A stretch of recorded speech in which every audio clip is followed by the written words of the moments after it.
இந்த பெயின் எப்பவுமே நல்லது. இங்கிலீஷில் சொல்லுவாங்க பெயின் இஸ் ஆல்வேஸ் கெயின் அப்படிம்பாங்க. இந்த வலி ரொம்ப நல்லது. ஏன் தெரியுமா? அந்த வலியோடு கூட நீங்கள் கடந்து வரும்போது தான் நீங்கள் பெற்றிருக்கிற ஆசீர்வாதத்தினுடைய மேன்மை உங்களுக்கு தெரியும். இந்த வலியோடு அதை நான் வாங்கியிருக்கிறேன்ற அந்த மேன்மை தெரியும்.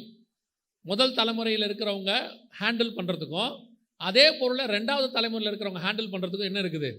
வித்தியாசம் இருக்குது. காசு கொடுத்து அப்பா ஒரு கிளாஸ் டம்ளர் வாங்குறாரு, அவர் சொல்லுவார் பத்திரமா பார்த்து வையும்பார். பையனுக்கு அந்த பத்திரம் இருக்காது. பையன் எதனால் அதை கேர்ஃபுல்லாக வச்சுப்பான் தெரியுமா? அது இவ்வளோ வேல்யூ, உடைக்கக்கூடாது, அதுக்கு இல்லை. உடைச்சா அப்பா சாத்துவார்.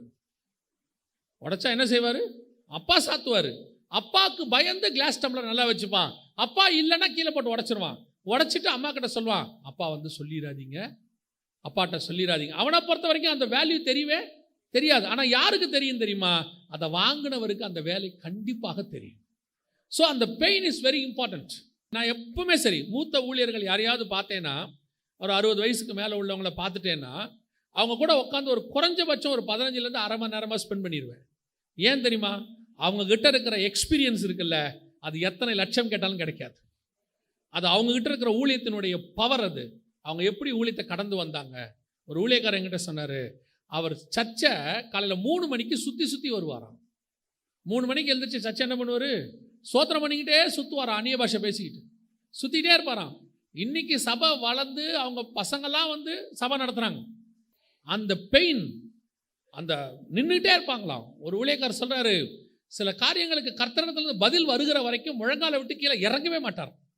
முழங்கால விட்டு இறங்கவே மாட்டார். அப்படியே முழங்காலே நிற்பாராம். அது எவ்வளோ நேரம் ஆனாலும் சரி, இடுப்பு வலி வந்தாலும் சரி, என்ன வந்தாலும் சரி, ஆண்டவரே எனக்கு நீங்கள் பதில் கொடுங்கப்பா. அந்த பெயின் ஒரு ஊழியத்தினுடைய முதல் பார்ட். பிரசவ வேதனை. எத்தனையோ பரிசுத்தவான்கள் இந்த பிரசவ வேதனை பட்டுத்தான் ஆத்துமாக்களை பெற்றிருக்கிறாங்க.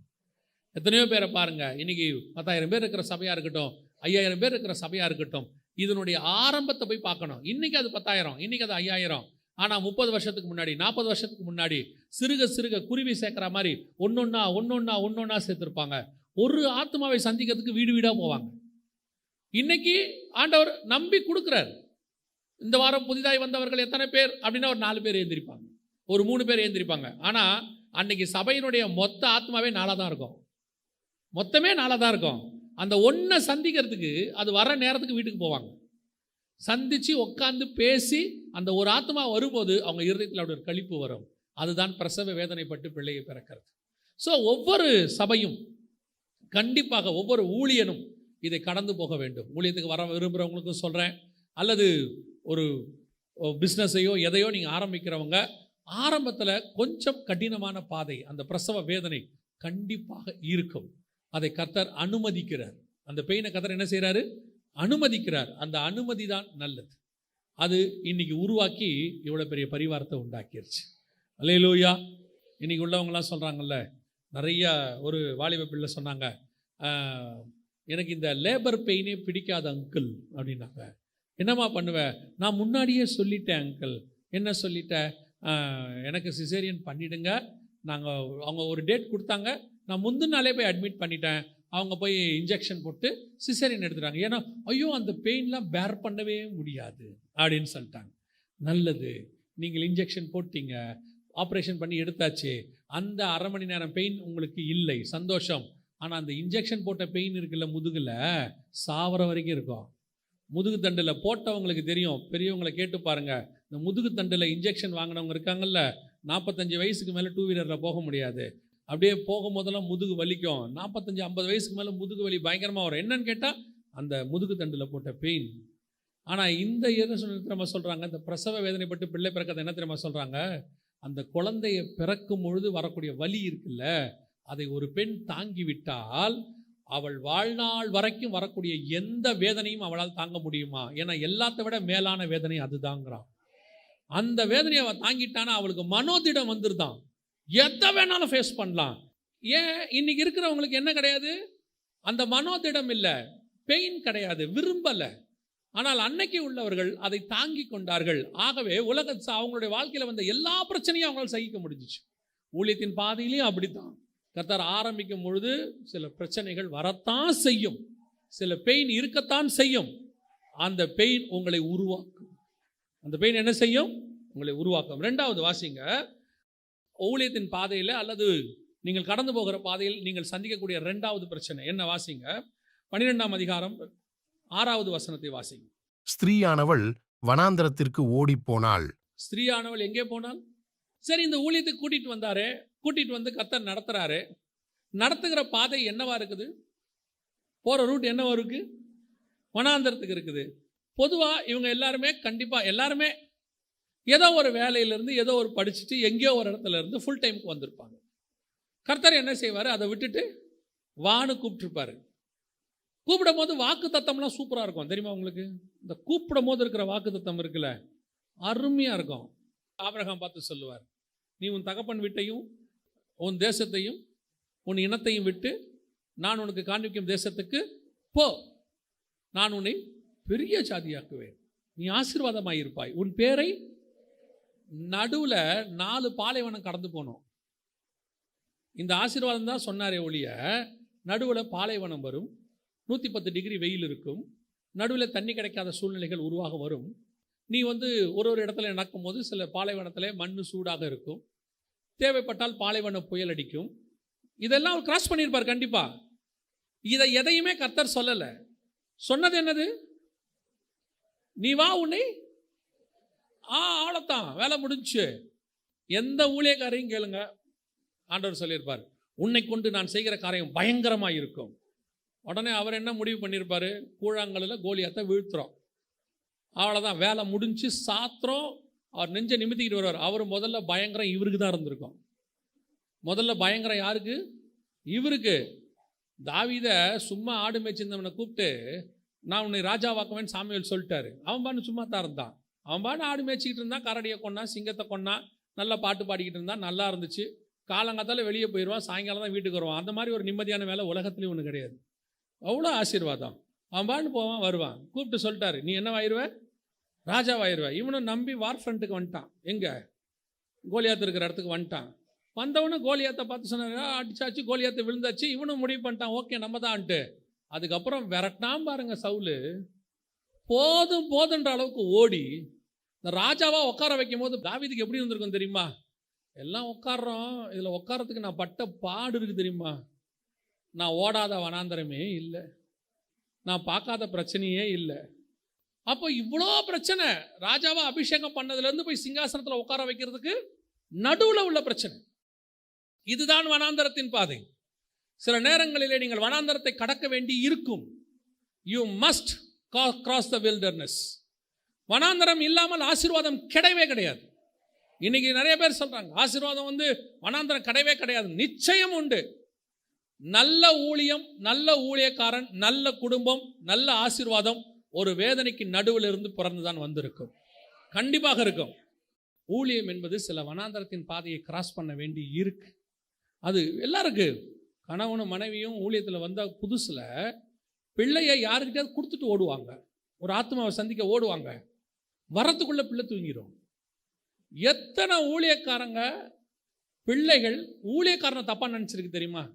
அப்பா அம்மாவுக்கு நம்ம மேலே பாசமே இல்லை, விட்டுட்டு போயிடுறாங்க, கவனிக்க மாட்டேங்கிறாங்க. பக்கத்து வீட்டில் கொடுத்துட்டு போவாங்க, விசுவாசிகிட்ட கொடுத்துட்டு போவாங்க. சில நேரத்தில் விசுவாசி கூப்பிட்டு உட்கார சொல்லிட்டு ஒரு பிரேயருக்கு போயிட்டு வருவாங்க.